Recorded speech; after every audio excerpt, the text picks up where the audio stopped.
నమస్కారం ఘంటారావానికి స్వాగతం. ముందుగా ప్రధానాంశాలు. అన్నమయ్య జిల్లా మైసూరుబారిపల్లెకు చేరుకున్న పవన్. ఉపాధి హామీ పథకంపై రాష్ట్ర స్థాయి గ్రామ సభకు హాజరు.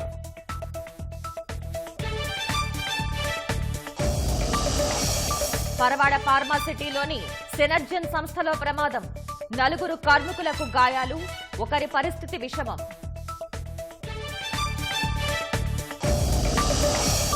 బాపట్ల జిల్లాలో ఇసుక రవాణాకు అడ్డదారులు.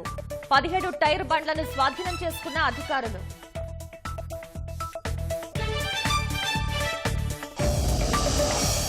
చంద్రయాన్ విజయానికి గుర్తుగా నేడు నేషనల్ స్పేస్ డే. దేశ ప్రజలకు శుభాకాంక్షలు తెలిపిన ప్రధాని నరేంద్ర మోదీ.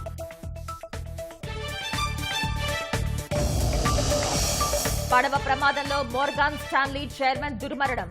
బ్లూమర్ దంపతుల మృతదేహాలను వెలికితీసిన గజ ఈతగాళ్లు.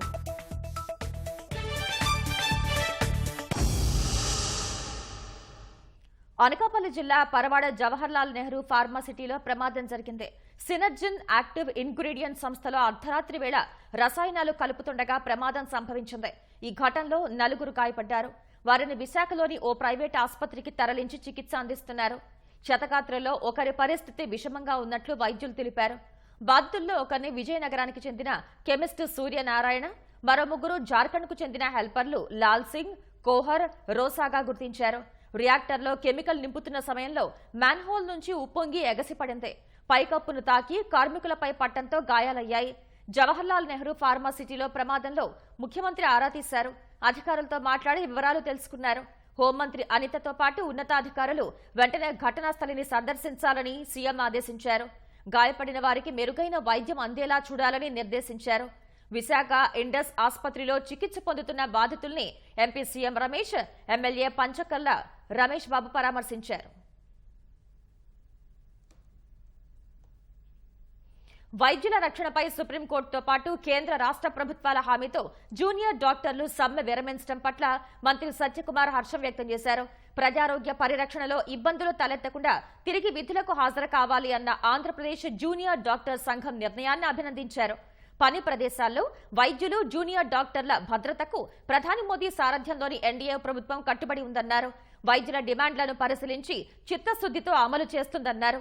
రాష్ట్రంలోనూ వైద్యుల రక్షణకు అవసరమైన చర్యలు తీసుకునేందుకు ముఖ్యమంత్రి చంద్రబాబు నాయుడు కృతనిశ్చయంతో ఉన్నట్లు చెప్పారు.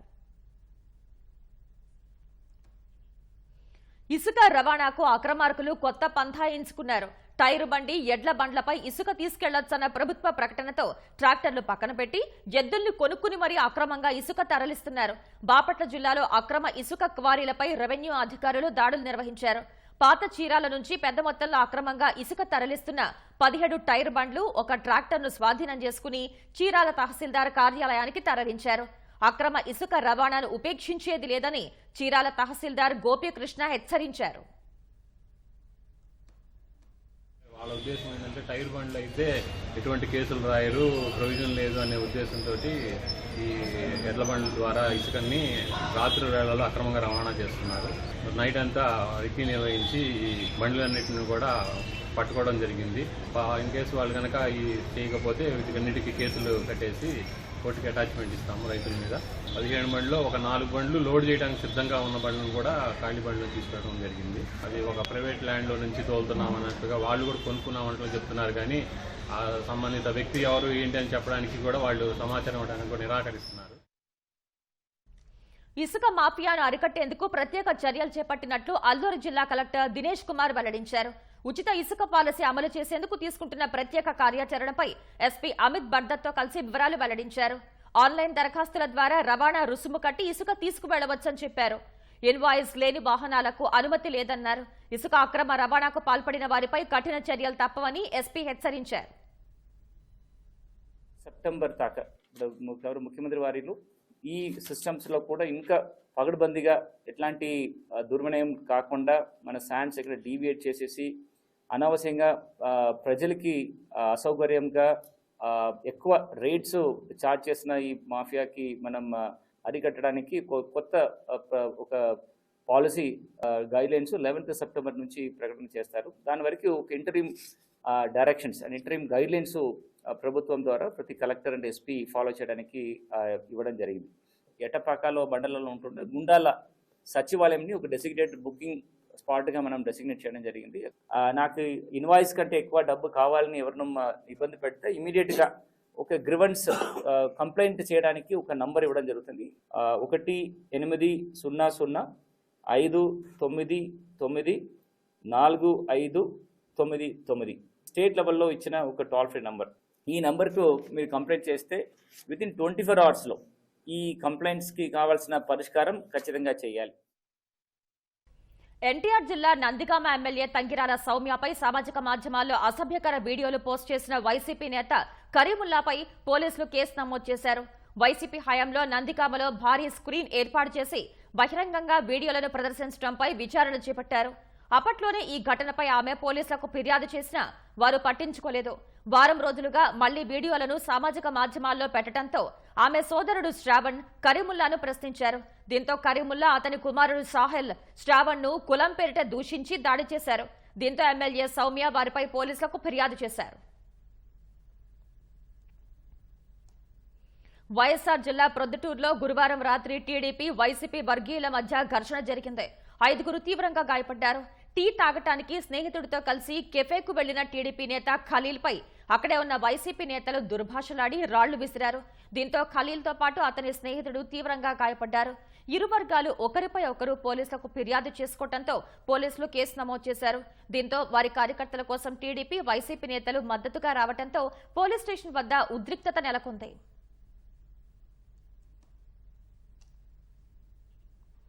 అంతరిక్ష రంగంలో భారత్ సగర్వంగా సరికొత్త చరిత్ర లిఖించి నేటికి సరిగ్గా ఏడాది పూర్తయింది. అమెరికా, రష్యా, చైనాలకు సాధ్యపడని జాబిల్లి దక్షిణ ధృవంపై ఇస్రో పంపిన ల్యాండర్ విక్రమ్, రోవర్ ప్రజ్ఞాన్లు సరిగ్గా ఏడాది క్రితం ఇదే రోజు దిగాయి. ఆ సుదినానికి గుర్తుగా ఇవాళ తొలి జాతీయ అంతరిక్ష దినోత్సవాన్ని కేంద్రం నిర్వహిస్తోంది. ఈ ఏడాది touching lives while touching moon India space saga నేపథ్యంతో నేషనల్ స్పేస్ డేను నిర్వహిస్తున్నారు. ఈ సందర్భంగా ప్రధానమంత్రి నరేంద్ర మోదీ దేశ ప్రజలందరికీ శుభాకాంక్షలు తెలియజేశారు. అంతరిక్ష రంగంలో మన దేశం సాధించిన విజయాలను ఎంతో గర్వంగా ఈ రోజు గుర్తు చేసుకుంటున్నామని, మన శాస్త్రవేత్తల కృషిని ప్రశంసించే రోజు కూడా ఇదేనని ఎక్స్లో పోస్ట్ చేశారు. అంతరిక్ష రంగంలో భవిష్యత్ ప్రణాళికలపై ఎన్నో నిర్ణయాలు తీసుకున్నామని తెలుపుతూ ఓ వీడియోను పోస్ట్ చేశారు. Morgan Stanley international chairman Jonathan bloomer మృతి చెందారు. ఆయన సతీమణి జూడీ సైతం ప్రాణాలు కోల్పోయారు. ఇటీవల సిసిలి వద్ద సముద్రంలో జరిగిన బేజియన్ అనే విలాసవంతమైన సూపర్ యాట్ ప్రమాదంలో ఆయన మృతి చెందినట్లు అధికారులు నిర్ధారించారు. జొనాథన్ బ్లూమర్తో పాటు ఆయన సతీమణి జూడీ సైతం ప్రాణాలు కోల్పోయారు. అటానమీ కార్పొరేషన్ వ్యవస్థాపకుడు మైక్ లించ్ సైతం ఇదే ప్రమాదంలో దుర్మరణం పాలయ్యారు. బుధవారం గజ ఈతగాళ్లు వీరి మృతదేహాలను వెలికితీశారు. 56 మీటర్ల పొడవున్న బేజియన్ అనే విలాసవంతమైన పడవలో మొత్తం 22 మంది ప్రయాణించారు. సోమవారం తీవ్రమైన సుడిగాలి కారణంగా పడవ బోల్తా పడింది. ప్రమాదం నుంచి 15 మందిని కాపాడారు. ఓ సాఫ్ట్వేర్ ను దొంగలించారు అన్న కేసులో మైక్ లించ్ నిర్దోషిగా తేలటంతో స్నేహితులతో కలిసి ఆయన ఈ ట్రిప్ ను ప్లాన్ చేశారు. బ్లూమర్ ఈ కేసులో సాక్షిగా ఉన్నారు. ఎడారి దేశం సౌదీ అరేబియాను భారీ వర్షాలు తడిపు ముద్ద చేశాయి. పశ్చిమ సౌదీ అరేబియా ప్రాంతాల్లో కురిసిన వానలకు ఆకస్మిక వరదలు పోటెత్తాయి. మెదినా అల్ మునరవా రీజియన్లో వరదలకు అనేక రహదారులు జలదిగ్బంధంలో చిక్కుకున్నాయి. వాహనాలు వరదలో కొట్టుకుపోతున్న వీడియోలను సౌదీ మీడియా విడుదల చేసింది. చాలా చోట్ల రాకపోకలకు అంతరాయం ఏర్పడినట్లు తెలిపింది. మెదినా అల్ హనాకియా, ఖాయ్ బార్ ప్రాంతాల్లోనూ వానలు దంచుకుట్టాయి. ఆయా చోట్ల ఉరుములతో కూడిన వర్షాలు, వడగళ్లు, ఈదురుగాలులు, ఆకస్మిక వరదలు సంభవించే అవకాశం ఉందని ఆ దేశ జాతీయ వాతావరణ కేంద్రం ప్రజల్ని అప్రమత్తం చేసింది. అధ్యక్షురాలిగా ఎన్నికైతే అమెరికా వలస విధానాన్ని సంస్కరిస్తానని డెమోక్రాట్ల అభ్యర్థి కమలా హారిస్ హామీ ఇచ్చారు. ఉక్రెయిన్, నాటో కూటమి దేశాలకు అండగా ఉంటామని వెల్లడించారు. అధ్యక్ష అభ్యర్థిత్వాన్ని అధికారికంగా స్వీకరిస్తూ డెమోక్రటిక్ నేషనల్ కన్వెన్షన్ లో ప్రసంగించిన ఆమె ప్రత్యర్థి ట్రంప్ పై విరుచుకుపడ్డారు. ట్రంప్ నిబద్ధత గల నాయకుడు కాదని, ఆయన మళ్లీ శ్వేత సౌధంలోకి అడుగు పెడితే పరిణామాలు చాలా తీవ్రంగా ఉంటాయని అమెరికన్లను హెచ్చరించారు. 2020లో ఎలక్షన్లో ఓడినప్పుడు ఫలితాలను తారుమారు చేసేందుకు క్యాపిటల్ హిల్స్ కు సాయుధ గుంపును పంపి అధికారులపై దాడి చేయించారని గుర్తు చేశారు. రచయిత్రి కరోల్ ను ట్రంప్ లైంగికంగా వేధించారని, శృంగార తారకు చట్టవిరుద్ధంగా డబ్బిచ్చి దొరికిపోయారని వివరించారు. తాను అధికారంలోకి వస్తే 21వ శతాబ్ది విజేతగా అమెరికాను నిలుపుతానని హామీ ఇచ్చారు. ఎట్టి పరిస్థితుల్లో చైనాకు ఆ అవకాశం ఇవ్వబోనని ధీమా వ్యక్తం చేశారు.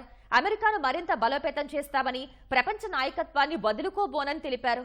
కమలా హారిస్ వ్యాఖ్యలపై ట్రూత్ సోషల్ మీడియా వేదికగా ట్రంప్ స్పందించారు. కమలా ఉపాధ్యక్షురాలిగా 3 ఏళ్లలో దేశానికి హాని తప్ప మరేం చేయలేదని విమర్శించారు. ఆమె నా గురించి మాట్లాడుతోందా అని ట్రంప్ ప్రశ్నించారు. గతంలో ఇచ్చిన హామీలను కూడా కమలా నెరవేర్చలేదని మండిపడ్డారు. ప్రభుత్వ భూమికి రక్షణగా నిలవాల్సిన రెవెన్యూ అధికారులు వైసీపీ ముఖ్య నేత చేతిలో కీలుబొమ్మలుగా మారారు. జాయింట్ కలెక్టర్ నుంచి తహసీల్దార్ వరకు ప్రతి ఒక్కరూ ఆయన అక్రమాల్లో పాల్పంచుకున్నారు. 100 కోట్ల విలువైన ప్రభుత్వ భూమిని పప్పు బెల్లంలా పంచిపెట్టారు. చిత్తూరు జిల్లా పొంగనూరులో మాజీ మంత్రి పెద్దిరెడ్డి రామచంద్రారెడ్డి భూదందాపై ప్రభుత్వానికి విజిలెన్స్ అండ్ ఎన్ఫోర్స్మెంట్ ప్రాథమికంగా నివేదిక అందజేసింది. కుట్రలో భాగస్వాములైన వారందరిపైన చర్యలకు సిఫారసు చేసింది. వైసీపీ నేత మాజీ మంత్రి పెద్దిరెడ్డి రామచంద్రారెడ్డి భూదందా ఒక్కొక్కటి వెలుగులోకొస్తోంది. 1000 ఎకరాలు బినామీల పేరిట దోచుకున్న పెద్దిరెడ్డికి నాటి అధికారులు అడుగులకు మడుగులొత్తారు. చిత్తూరు జిల్లా పుంగనూరు మండలం రాగానిపల్లిలో 100 కోట్లకు పైగా విలువైన 982.48 ఎకరాల ప్రభుత్వ భూమిని ప్రైవేటు పట్టా భూములుగా మార్చేసి కట్టబెట్టారు. ఈ వ్యవహారంలో అప్పటి చిత్తూరు జిల్లా జాయింట్ కలెక్టర్, ప్రస్తుత తిరుపతి కలెక్టర్ ఎస్ వెంకటేశ్వర్ కుట్రకు పాల్పడినట్లు విజిలెన్స్ అండ్ ఎన్ఫోర్స్మెంట్ విభాగం తేల్చింది. ఆయనతో పాటు పలమనేరు ఆర్డీఓలుగా పనిచేసిన పులి శ్రీనివాసులు, మనోజ్ కుమార్ రెడ్డి, నాటి పలమనేరు తహసీల్దార్ సీతారాం ఈ అవినీతిలో భాగస్వాములుగా విచారణలో వెల్లడైంది. వీరంతా నేరపూరిత కార్యకలాపాలకు పాల్పడి ప్రభుత్వ భూముల మ్యూటేషన్లో అక్రమాలు చేసినట్లు విజిలెన్స్ అండ్ ఎన్ఫోర్స్మెంట్ నిర్ధారించింది. వీరందరిపైన కేసులు నమోదు చేయాలని ప్రభుత్వానికి నివేదించింది. ఈ ప్రభుత్వ భూమిని తిరిగి స్వాధీనం చేసుకోవడంతో పాటు బాధ్యులపై చట్టపరంగా చర్యలు చేపట్టాలని ప్రభుత్వానికి సిఫార్సు చేసింది. రాగానిపల్లెలో 982.48 ఎకరాల భూమికి పుంగనూరు జమీందార్ మహదేవరాయలు కుమారుడు శంకరరాయలు పేరిట 1958 ఫిబ్రవరి 20న చిత్తుపట్టా జారీ అయ్యింది. అనంతరం ఆయన దాన్ని పలువురికి విక్రయించారు. ఆ తర్వాత 1977లో ఈ చిత్తుపట్టాను అప్పటి కలెక్టర్ రద్దు చేశారు. దీంతో ఈ భూమిపై కొన్నేళ్లుగా వివాదం నడుస్తోంది. ఈ భూమికి సంబంధించిన సెటిల్మెంట్ పునః ప్రారంభించాలంటూ 2022 ఏప్రిల్ 28న నాటి చిత్తూరు జిల్లా జాయింట్ కలెక్టర్ సెటిల్మెంట్ అధికారైన ఎస్ వెంకటేశ్వర్ను ఆదేశించారు. ఆయన నిబంధనలు, చట్టపరమైన అంశాలు పట్టించుకోకుండా, సరైన తనిఖీలు చేయకుండా చిత్తుపట్టా కింద ఉన్న ఆ భూమిపై హక్కులిచ్చేందుకు అవకాశం కల్పించారు.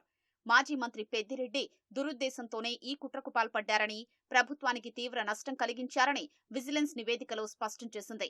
పెద్దిరెడ్డి బినామీలైన ఎన్ వెంకట్రెడ్డి, మరికొందరు వ్యక్తులు ఈ 982.48 ఎకరాల భూమిని నిషేధిత జాబితా నుంచి తొలగించాలని దరఖాస్తు చేసుకోగా నాటి పుంగనూరు తహసీల్దార్ ఆ దరఖాస్తుల్ని ఉన్నతాధికారులకు పంపించారు. నాటి జాయింట్ కలెక్టర్ పులి శ్రీనివాసులు ఈ భూమిని సబ్ డివిజన్ చేసేందుకు గతేడాది సెప్టెంబర్ 11న అనుమతిచ్చారు. అంతకుముందే పుంగనూరు తహసీల్దార్గా పనిచేసిన టి సీతారాం ఈ 982.48 ఎకరాల భూమిని ఆన్లైన్ వెబ్లాండ్ రికార్డ్స్లో చేర్చారంటూ ఉన్నతాధికారులకు విన్నవించారు. మొత్తం విస్తీర్ణాన్ని 30 సబ్ డివిజన్లుగా విభజించి 28 మందికి కేటాయించారని కోరారు. దీనిపై నాటి ఆర్డీఓ శివయ్య పలు అభ్యంతరాలు వ్యక్తం చేసి దస్త్రాన్ని వెనక్కు పంపించినా లెక్క చేయలేదు.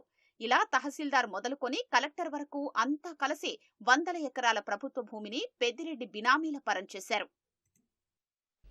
కలియుగ వైకుంఠనాథుని దర్శించుకునేందుకు తిరుమలకు వచ్చే భక్తులకు నాణ్యమైన అన్నప్రసాదాలు అందజేసేందుకు టీటీడీ చర్యలు చేపట్టింది. నిత్యాన్నదాన కార్యక్రమంలో భాగంగా భక్తులకు సంతృప్తికర స్థాయిలో ప్రసాదాలు అందజేయడానికి కీలక నిర్ణయాలు తీసుకుంది. ఉచిత అన్నదానంతో పాటు తిరుమలలో హోటళ్లలో సైతం నాణ్యమైన ఆహార పదార్థాలు భక్తులకు అందుబాటులో ఉండేలా అధికారులు చర్యలు ప్రారంభించారు. పవిత్ర పుణ్యక్షేత్రం తిరుమలలోని వెంగమాంబ నిత్యాన్నదాన సత్రంలో భక్తుల నిరసనలు, నాణ్యతా ప్రమాణాలపై ఆందోళనలు, ఎంతో పవిత్రంగా భావించే అన్నప్రసాదాలను స్వీకరించలేక వదిలేసిన పరిస్థితులు వైసీపీ పాలనలో నిత్య కృత్యాలుగా ఉండేవి. కూటమి ప్రభుత్వం అధికారం చేపట్టాక తిరుమల పుణ్యక్షేత్రంలో గణనీయమైన మార్పులు చోటు చేసుకుంటున్నాయి.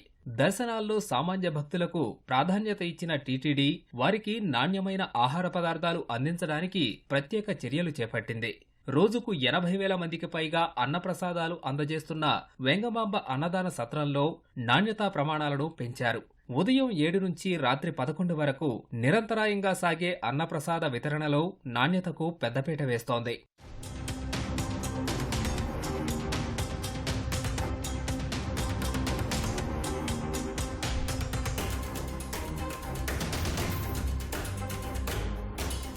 ఈవో శ్యామలరావుతో పాటు అదనపు ఈవోగా ఇటీవల బాధ్యతలు చేపట్టిన వెంకయ్య చౌదరి అన్నప్రసాదాల నాణ్యతపై ప్రత్యేక దృష్టి సారించారు.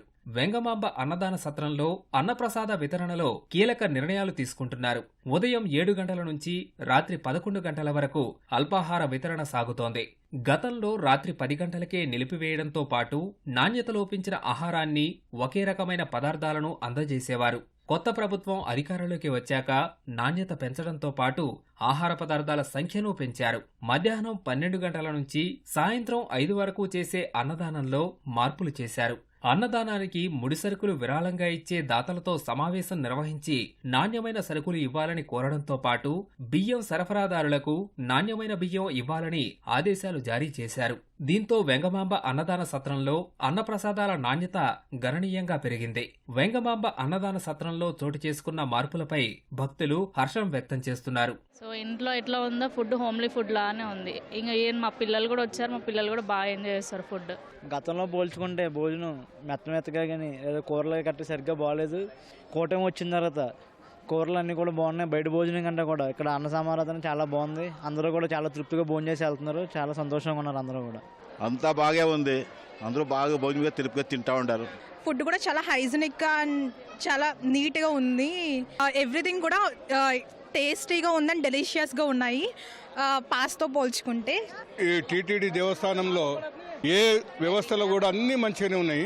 గతంలో కంటే ఈసారి బాగుంది. సాంబారు కానీ, చట్నీ కానీ, కర్రీస్ కానీ అన్ని విధాలుగా బాగున్నాయి.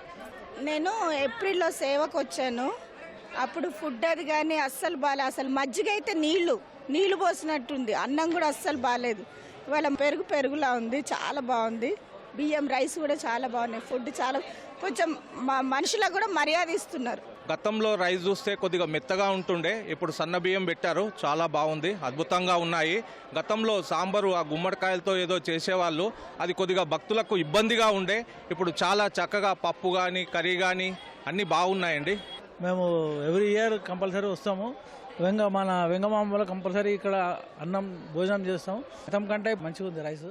టీటీడీ పరిధిలో జరిగే అన్నప్రసాద వితరణలో నాణ్యత పెంచిన అధికారులు ప్రైవేట్ హోటల్స్ పైన ప్రత్యేక దృష్టి సారించారు. తిరుమలకు వచ్చే భక్తులకు సరసమైన ధరలకు ఆరోగ్యకరమైన, పరిశుభ్రమైన ఆహారాన్ని అందించడానికి తిరుమల హోటళ్ల నిర్వాహకులతో సమావేశాలు నిర్వహిస్తున్నారు. ఫుడ్ సేఫ్టీ నిర్దేశించిన ప్రమాణాలు పాటించాలని, హోటళ్లలో పరిశుభ్రత, ఆహార పదార్థాల నిల్వ విధానాల్లో జాగ్రత్తలు పాటించాలని ఆదేశించారు. కొత్త ప్రాంతాలు చూడటం ఉత్సాహాన్నిస్తుంది. అందుకోసం పొరుగునున్న జలపాతాలకు, పక్క రాష్ట్రంలో ఉన్న ఆలయాలు, చారిత్రక ప్రదేశాలకు సాధారణంగా వెళ్తుంటారు. తాగుతున్న వాళ్లైతే గోవా లేదా కొడైకెనాల్, శ్రీలంక, ఇండోనేషియా చుట్టి వస్తారు. అప్పటికే డబ్బులు ఖర్చు కావడంతో అలసిపోతారు. ఓ వ్యక్తి మాత్రం ప్రపంచాన్నే చుట్టివచ్చారు. చిన్నప్పుడు అట్లాస్ గ్లోబ్ పై చూసిన ప్రపంచ దేశాలను పెద్దయాక నేరుగా చూసి రావాలి అనే కలను నెరవేర్చుకున్నారు.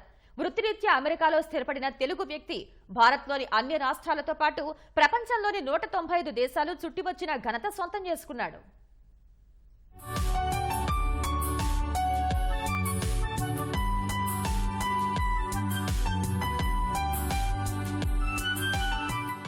ఈయన పేరు రవి ప్రభు.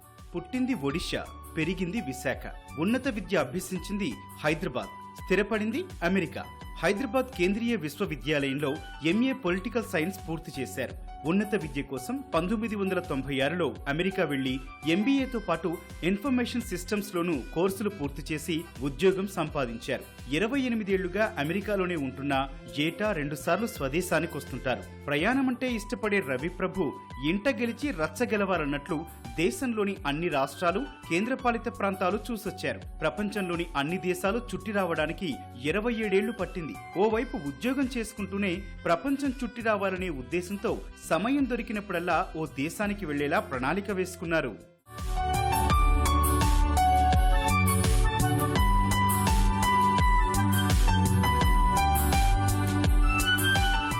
జాబ్ మెయింటైన్ చేస్తూ, ఫ్యామిలీతో టైం స్పెండ్ చేస్తూ కూడా నా గోల్స్ని పక్కన పెట్టకుండా నా కళ ఇది 190 దేశాలు తిరగాలని.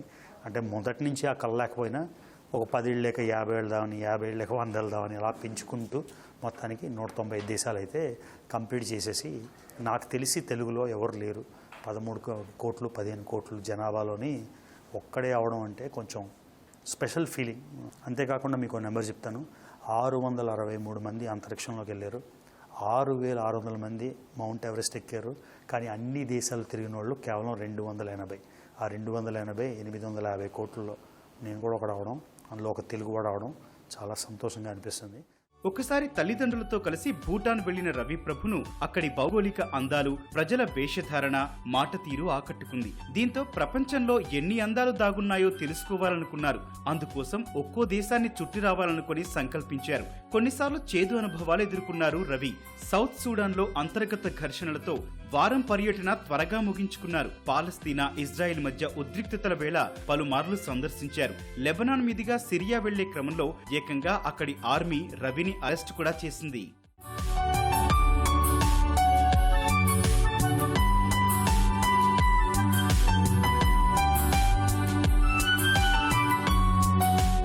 చిన్నప్పుడు ఎప్పుడో మా అమ్మ 5వ క్లాస్లో ఉన్నప్పుడు ఒక అట్లస్ కొని ఇచ్చారు. అది ఎందుకో అలాగా తెలియకుండానే రోజు అట్లస్ చూసి ఈ దేశం ఎక్కడుంది, ఇరాన్ ఎక్కడుంది, సిరియా ఎక్కడుంది, ఇరాక్ ఎక్కడుంది అలా చూసి తెలియకుండానే నాకు ఒక ట్రావెల్ అంటే ఇంట్రెస్ట్ జాగృతం అయిపోయింది. క్లైమేట్ మారుతుంటుంది, ఒక దగ్గర -25 డిగ్రీలు ఉంటుంది, ఒక దగ్గర 50 డిగ్రీలు ఉంటుంది. ఎలా మేనేజ్ చేస్తారంటే మరి అదే ట్రావెల్లోని స్పెషాలిటీ. అన్నీ ఒకలా ఉంటే మనమే ట్రావెల్ చేయం కదా, ఎంత డబ్బులు ఖర్చు పెట్టుకొని ఎందుకు వెళ్ళడం, ఎంత సేమ్ అయితే. సో డిఫరెంట్ వెదర్ ఉంటుంది కాబట్టి, different food, different culture, different habits, different social norm ఉంటుంది కాబట్టి ఇన్ని దేశాలు చేసినా ఇంకా చూడాలని ఆసక్తి పెరుగుతుంది. అదే అన్నీ ఒకలాగా మనం 10 దేశాలు తిరిగి 10 దేశాల్లోనే ఒకటే టెంపరేచర్ ఉండి ఒకేలాగా అన్నీ ఉంటే మనకి తిరగాలని ఆసక్తి కూడా ఉండదు. కాబట్టి ఈ వైవిధ్యం కోసమే ఆసక్తికరంగా తిరుగుతామంట. ఒక్కొక్క దేశం ట్రావెల్ చేస్తున్నప్పుడు మీరు కొంచెం స్కోప్ వైడెన్ చేసుకొని అక్కడ లోకల్ ఫుడ్, ఇప్పుడు ఫర్ ఎగ్జాంపుల్ మనం అనుకుంటాం నాన్ వెజ్ లేకపోతే ఉండలేము. చాలామంది నాకు ఈ క్వశ్చన్ అడుగుతారు, నేను యూట్యూబ్లో లైవ్లు చేసినప్పుడు కూడా వెజిటేరియన్స్కి ఎలాగా అని. ప్రతి దేశంలోని పప్పు దొరుకుతుంది, రొట్టెలు దొరుకుతాయి. నిజంగా మీరు తినాలంటే మీ లిమిటెడ్ స్కోప్ ఉన్న కూడా ఫుడ్ మేనేజ్ చేసి. కొన్ని దేశాలకు రవి ప్రభు కుటుంబ సభ్యుల్ని కూడా తీసుకెళ్లాడు. కుమార్తెను 33 దేశాలు, భార్యను 50 దేశాలకు పైగా వెంట తీసుకెళ్లాడు. ఆఫ్ఘనిస్తాన్, సిరియా, లెబనాన్, పాకిస్తాన్ లాంటి దేశాలకు మాత్రం ఒక్కడే ప్రయాణం చేశాడు. చివరి దేశంగా వెనిజులా వెళ్లి అక్కడ 9 రోజుల పాటు గడిపి అన్ని దేశాలను చుట్టి వచ్చిన ఘనత సొంతం చేసుకున్నట్లు రవి తెలిపారు. 190 దేశాలు కావాలంటే ఎన్నో కోట్లు కావాలి. సో అది చేయడం కోసం చదువుకున్న ఉద్యోగం కూడా, ఎందుకంటే ఎవరో మనకి ఇచ్చేది లేదు, మన దగ్గర స్పాన్సర్షిప్లు చేయం, ఏవి ప్రమోషన్స్ చేయలేదు, ఇప్పటిదాకా ఒక్క ప్రమోషన్ చేయలేదు, ఒక్క స్పాన్సర్షిప్ చేయలేదు. కాబట్టి బాగా చదువుకొని మంచి కెరియర్ తెచ్చుకొని ఉద్యోగంలోనే డబ్బులు సంపాదించుకొని అందులోనే మనకు కావాల్సిన నెసెసిటీస్ అన్నీ సమకూర్చుకొని అందులో డబ్బులు కొంచెం సేవ్ చేసుకొని ప్రపంచం అంతా తిరిగాం. 1000కి పైగా విమానాల్లో 30 లక్షలకు పైగా ఎయిర్ మైళ్లు ప్రయాణించిన రవి ప్రభు ఇతర దేశాల్లోని ప్రాంతాలతో పోలిస్తే తెలుగు రాష్ట్రాల్లోనూ ఎన్నో అందమైన ప్రాంతాలు, చారిత్రక ప్రదేశాలు ఉన్నాయంటున్నారు. వాటికి సరైన గుర్తింపు లేకపోవడం వల్ల విదేశీయులు, భారతీయులు ఆశించిన స్థాయిలో సందర్శించడం లేదనేది అభిప్రాయపడ్డారు. రాష్ట్ర హైకోర్టు న్యాయమూర్తి జస్టిస్ శ్యామ్ సుందర్, అనంతపురం ఎంపీ అంబికా లక్ష్మీనారాయణ తిరుమల శ్రీవారిని దర్శించుకున్నారు. వీఐపీ బ్రేక్ దర్శన సమయంలో స్వామివారి సేవలో పాల్గొన్నారు. టీటీడీ అధికారులు స్వాగతం పలికి దర్శన ఏర్పాట్లు చేశారు. గర్భాలయంలో స్వామివారిని దర్శించుకున్న తర్వాత రంగనాయకుల మండపంలో పండితులు ఆశీర్వచనం చేశారు. స్వామివారి తీర్థ ప్రసాదాలు అందజేశారు.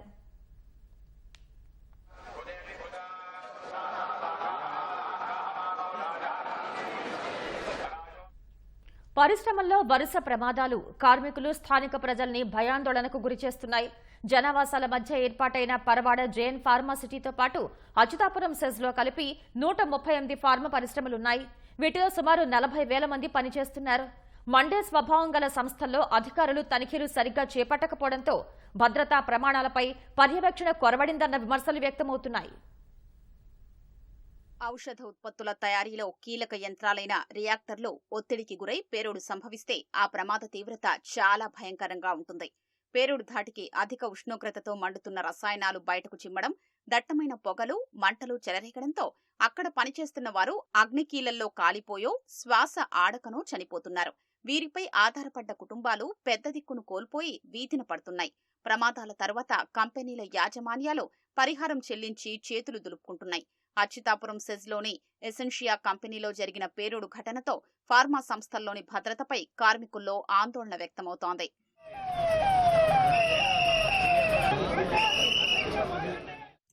ఫార్మా ఉత్పత్తుల తయారీలో రియాక్టర్లు కీలకం. ప్రతి బ్లాక్ లో స్థల సామర్థ్యాన్ని బట్టి 10 నుంచి 18 రియాక్టర్లు ఉంటాయి. ఒక్కో రియాక్టర్ సామర్థ్యం 1 KL నుంచి 8 KL వరకు ఉంటుంది.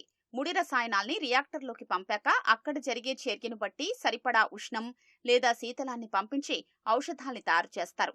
ఈ క్రమంలో సరైన పర్యవేక్షణ లేకున్నా, రక్షణ చర్యలు తీసుకోకపోయినా వేడి పెరిగి రియాక్టర్లు ఒత్తిడికి లోనై భారీ శబ్దంతో పేలుతాయి. ఫార్మా ఉత్పత్తుల తయారీలో స్టీమ్ కూడా అవసరం. బొగ్గు ద్వారా బాయిలర్లో నీటిని మండించి స్టీమ్ తయారు చేస్తారు. అయితే బాయిలర్ ఆటోమేటిక్ వ్యవస్థతో పనిచేస్తుంది. బాయిలర్లలో నీటి శాతం తగ్గి ఉష్ణోగ్రత ఎక్కువగా ఉంటే పేలుతుంది. సిబ్బంది నిరంతరం అప్రమత్తంగా ఉండాలి. రసాయన పైప్లైన్ల జాయింట్లు, వాల్వులు, సాల్వెంట్ ట్యాంకుల నుంచి ఎలాంటి లీకేజీలు లేకుండా తనిఖీ చేయాలి. చిన్నపాటి లీకేజీలున్నా పెను ప్రమాదాలకు కారణమవుతాయి.